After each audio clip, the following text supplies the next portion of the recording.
ഇനി നമ്മൾ പോകുന്നത് വടക്കു നിന്നും ഇങ്ങോട്ട് വരുമ്പോൾ കടത്തനാടൻ പാരമ്പര്യമുള്ള മറ്റൊരു മണ്ഡലത്തിലേക്കാണ്. വടകര മണ്ഡലത്തിലേക്കാണ് നമ്മൾ പോകുന്നത്. വടകരയിലെ കഴിഞ്ഞ 2019 വോട്ട് വിഹിതം നമുക്ക് ആദ്യം ഒന്ന് പരിശോധിച്ചു വരാം. വടകരയിൽ കഴിഞ്ഞ തവണ ഏറ്റുമുട്ടിയിട്ട് കെ മുരളീധരനും ഒപ്പം പി ജയരാജനുമാണ് ശക്തിദുർഗങ്ങൾ ഏറ്റുമുട്ടി, വലിയ കരുത്തന്മാർ ഏറ്റുമുട്ടിയ മത്സരമായിരുന്നു വടകര. പൊളിറ്റിക്കൽ സസ്പെൻസ് നിറഞ്ഞ ആ മത്സരത്തിൽ കഴിഞ്ഞ തവണ എത്രയാണ് എന്നത് പ്രേക്ഷകർ നോക്കൂ. UDFന്റെ കണക്ക് നമ്മുടെ മുന്നിലുണ്ട്. 49.43% UDF കെ മുരളീധരൻ നേടുന്നത് വടകര മണ്ഡലത്തിൽ. LDF നേടുന്നതാവട്ടെ 41.49%. NDയുടെ ഷെയർ 7.52%. വടകര മണ്ഡലത്തിലെ കണക്കാണ് പ്രേക്ഷകർ ഇപ്പോൾ കണ്ടത്. കഴിഞ്ഞ തവണ 49%, ഏകദേശം 8% വ്യത്യാസമുണ്ടായിരുന്നു ഉണ്ണി ബാലകൃഷ്ണൻ കഴിഞ്ഞ തവണ വടകര മണ്ഡലത്തിൽ പി ജയരാജനും കെ മുരളീധരനും തമ്മിൽ. 84,000 വോട്ടിന്റെ ഭൂരിപക്ഷമാണ് കെ മുരളീധരന് കഴിഞ്ഞ പ്രാവശ്യം കിട്ടിയിരിക്കുന്നത്. എന്ന് മാത്രമല്ല, പി ജയരാജനെ പോലെ വളരെ പ്രധാനപ്പെട്ട ഒരു CPMന്റെ നേതാവിനെ രംഗത്തിറക്കിക്കൊണ്ടൊരു വലിയ മത്സരം നടത്താനാണ് CPM അവിടെ തയ്യാറായത്. പക്ഷേ ഒരു ജയൻ കില്ലറായിട്ട് കെ മുരളീധരൻ വരുന്നു. കെ മുരളീധരൻ പി ജയരാജനെ തോൽപ്പിക്കുന്നു 84,000 വോട്ടിന്റെ ഭൂരിപക്ഷത്തിൽ. യഥാർത്ഥത്തിൽ അരുണ്, സുജയ, ഈ വടകര എന്ന് പറയുന്ന മണ്ഡലം യഥാർത്ഥത്തിൽ ഒരു CPMന് വലിയ സ്വാധീനമുള്ളൊരു മണ്ഡലം തന്നെയാണ് എന്ന കാര്യത്തിൽ സംശയമൊന്നുമില്ല. വടകര ലോക്സഭാ മണ്ഡലവുമായി ബന്ധപ്പെട്ട് നിൽക്കുന്ന എല്ലാ നിയമസഭാ മണ്ഡലങ്ങളും വലിയ ആധിപത്യമാണ് യഥാർത്ഥത്തിൽ CPMനുള്ളത്. ഒരു ഇടതുപക്ഷ സ്വഭാവമുള്ള മണ്ഡലമാണ്. പക്ഷേ അവിടെ UDFന് ഏറ്റവും ഗുണകരമാവുന്ന ഒരു കാര്യമെന്ന് പറയുന്നത് ലീഗിന്റെ സ്വാധീനമാണ്. ലീഗിന് വളരെ ശക്തമായ സ്വാധീനമുള്ള പല മണ്ഡലങ്ങളും വടകരയിലുണ്ട്. അതുകൊണ്ട് ലീഗിന്റെ പിന്തുണയോടുകൂടിയാണ് കോൺഗ്രസ് വിജയിച്ചിട്ടുള്ളപ്പോഴൊക്കെ ആ വിജയം ആർജിച്ചിട്ടുള്ള. മുല്ലപ്പള്ളി രാമചന്ദ്രനോട് വിജയിച്ചിട്ടുണ്ട്.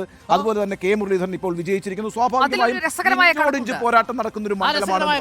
അതിലൊരു രസകരമായ കണക്കുണ്ട്. 2014 മുല്ലപ്പള്ളി രാമചന്ദ്രനോട് മത്സരിക്കുമ്പോൾ എതിരാളി AN ഷംസീർ, ഇന്നത്തെ സ്പീക്കർ, 3306. അത്രയും കുറഞ്ഞ മാർജിനിലേക്ക് പിടിച്ചുകെട്ടാനും കഴിയും. അപ്പോൾ ഇടതുപക്ഷത്തിന് തീരെ അസാധ്യമല്ല വടകര. ഇടതുപക്ഷ സ്വഭാവമുള്ള മണ്ഡലമാണ്. പക്ഷേ ഇഞ്ചോടിഞ്ച് പോരാട്ടമാകുന്നത് ഈ ലീഗിന്റെ ഒരു സ്വാധീനം കൊണ്ട് കൂടിയാണ്.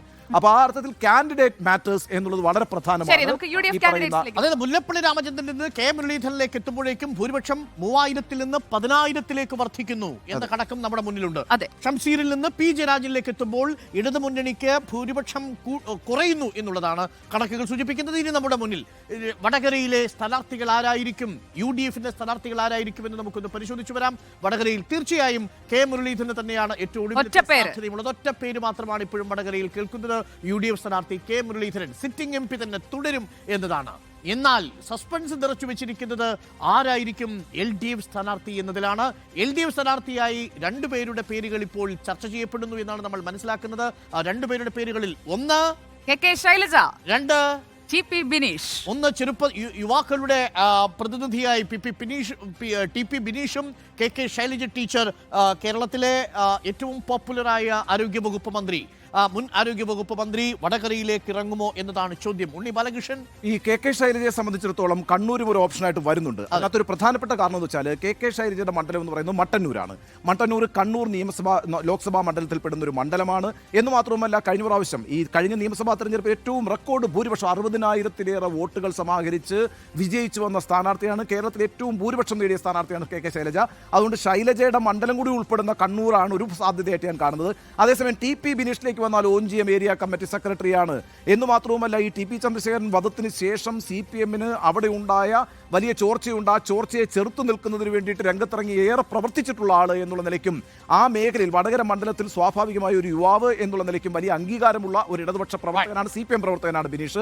ബിനീഷിന്റെ സാധ്യതയെ ഞാൻ കൂടുതലായി അവിടെ കാണുന്നു. ഇനി NDA സ്ഥാനാർത്ഥി സാധ്യത വീണ്ടും ഒരിക്കൽ കൂടി നമ്മൾ പ്രഫുൽ കൃഷിയിലേക്ക് എത്തണം. ഒപ്പം ഒരു വനിതാ സ്ഥാനാർത്ഥി, പേര് നവ്യ ഹരിദാസ്.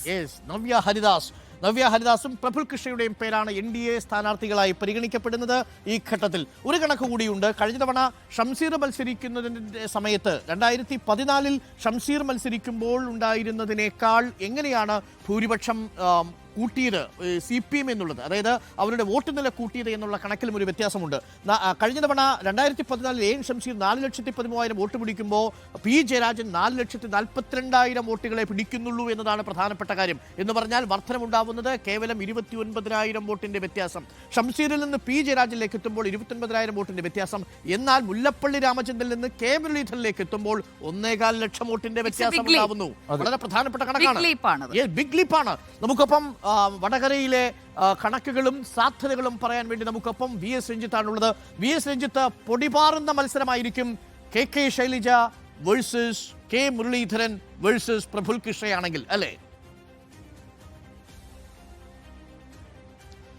തീർച്ചയായിട്ടും നേരത്തെ ഉണ്ണി ബാലകൃഷ്ണൻ സൂചിപ്പിച്ച പോലെയാണ് വടകര രാഷ്ട്രീയമായി ഒരു ഇടതുപക്ഷ സ്വഭാവമുള്ള, സോഷ്യലിസ്റ്റ് സ്വഭാവമുള്ള, കമ്മ്യൂണിസ്റ്റ് സ്വഭാവമുള്ള ഒരു മണ്ഡലമാണെങ്കിൽ കൂടി മത്സരം ലോക്സഭയിലേക്ക് എത്തുമ്പോഴേക്കും അവിടെ കോൺഗ്രസിനും ഇടതുപക്ഷത്തിനും ഒരുപോലെ സാധ്യതയുള്ള KP ഉണ്ണികൃഷ്ണനെ പോലെ കോൺഗ്രസിന്റെ സമുന്നതനായ നേതാവ് വളരെ കാലം കൈവശം വെച്ചുകൊണ്ടിരുന്ന ഒരു മണ്ഡലമായിരുന്നു വടകര മണ്ഡലം.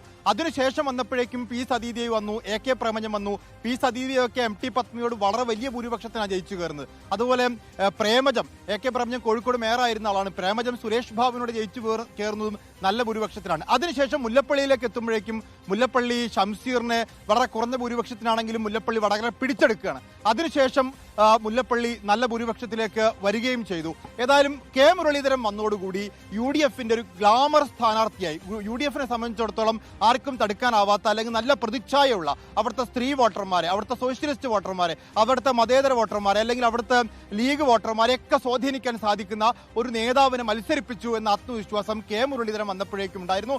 മുല്ലപ്പള്ളി രാമചന്ദ്രനേക്കാൾ കൂടുതൽ ഒരു സ്വാധീനവും സ്വീകാര്യതയും അവിടെ കിട്ടി കെ മുരളീധരൻ. അതുകൊണ്ട് തന്നെ ഇത്തവണയും കെ മുരളീധരൻ തന്നെ വടകരയിൽ എന്നുള്ളതാണ് UDF കേന്ദ്രത്തിൽ നിന്ന് നമുക്ക് ലഭ്യമാവുന്ന വിവരം. അതുതന്നെയാണ് അത്തരത്തിലുള്ള പ്രവർത്തനങ്ങൾ കെ മുരളീധരൻ അവിടെ തുടങ്ങിക്കഴിഞ്ഞു എന്നുള്ളതാണ്. പക്ഷേ ഈ കെ മുരളീധരനെ പിടിച്ചുകെട്ടാൻ അത്ര ഗാംഭീര്യമുള്ളൊരു സ്ഥാനാർത്ഥി, ജനപ്രിയതയുള്ള ഈ പറഞ്ഞ സ്ത്രീ വോട്ടർമാരെയും മതേതര വോട്ടർമാരെയും ഒക്കെ ഒന്നിപ്പിക്കാൻ സാധിക്കുന്ന ഒരു എലഗന്റ് ആയ ഒരു സ്ഥാനാർത്ഥി വേണം എന്നുള്ളതാണ് CPM നേരിടുന്ന വെല്ലുവിളി. അവിടേക്ക് രണ്ട് പേരുകൾ ഇപ്പോൾ പരിഗണിക്കുന്നു. ഒന്ന്, നമുക്കറിയാം, കോവിഡ് കാല പ്രതിരോധത്തിന്റെ പേരിൽ ആരോഗ്യമന്ത്രി എന്ന രീതിയിൽ കേരളത്തിൽ വലിയ ജനസ്വീകാര്യതയുള്ള, ജനപ്രീതിയുള്ള KK ശൈലജയുടെ പേര് പരിഗണിക്കുന്നു. അങ്ങനെയാണെങ്കിൽ കെ മുരളീധരന്റെ ജനപ്രീതിയോട് ഏറ്റുമുട്ടി നിൽക്കാൻ, കെ മുരളീധരന്റെ പ്രതിച്ഛായയോട് ഏറ്റുമുട്ടി നിൽക്കാൻ ഒരു നല്ല സ്ഥാനാർത്ഥി എന്ന രീതിയിൽ തന്നെയായിരിക്കും KK ശൈലജയെ LDF നേതൃത്വം പരിഗണിക്കുക. അതോടൊപ്പം തന്നെ ഒരു യുവ തുർക്കി എന്ന രീതിയിൽ വടകരയിൽ നേരത്തെ ഉണ്ണി ബാലകൃഷ്ണൻ സൂചിപ്പിച്ച പോലെ തന്നെ TP ചന്ദ്രശേഖരന്റെ കൊലപാതകമൊക്കെ ഉണ്ടായ സമയത്ത് വടകരയിൽ കമ്മ്യൂണിസ്റ്റ് പാർട്ടിയെ പിടിച്ചു നിർത്തിയ, കമ്മ്യൂണിസ്റ്റ് പാർട്ടിക്ക് നട്ടലായി മാറിയ പഴയ SFയുടെ നേതാവായിട്ടുള്ള TP ബിനീഷിനെ കളത്തിലിറക്കിയാൽ ആ യുവ പ്രതിഭയ്ക്ക് കിട്ടുന്ന വോട്ടിലും CPM കണ്ണുവെക്കുന്നുണ്ട്. ഈ രണ്ട് സ്ഥാനാർത്ഥികളുടെ പേരുകളാണ് CPM പരിഗണിക്കുന്നത്. ഒപ്പം തീരെ പ്രതീക്ഷയില്ലാത്ത BJPയെ സംബന്ധിച്ചിടത്തോളം, NDA സംബന്ധിച്ചിടത്തോളം അത്ര പ്രതീക്ഷയുള്ള ഒരു മണ്ഡലമല്ല വടകര. പക്ഷെ അവിടെ ഒരു പരീക്ഷണത്തിന് വേണ്ടി നേരത്തെ പ്രഫുൽ കൃഷ്ണയെ ഇറക്കിയിരുന്നു. ഇത്തവണയും പ്രഫുൽ കൃഷ്ണയെ ഇറക്കാം എന്നാണ് BJP നേതൃത്വം കരുതുന്നത്.